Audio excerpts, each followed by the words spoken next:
The next couple of clips show us that pretty much anything with 4 wheels and an engine can drift these days.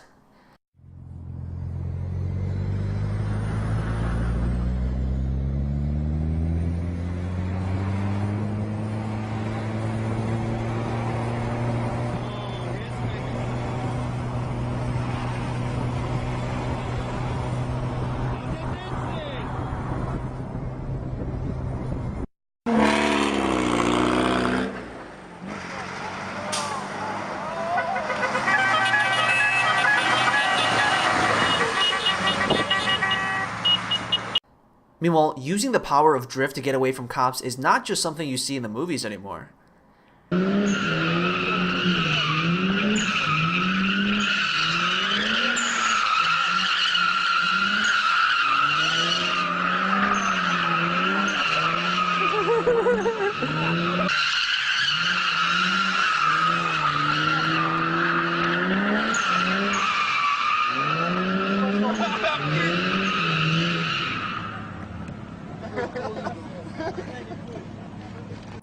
Finally, this video shows us that actually 3 wheels, not 4, is all you need for drifting. さあどうだ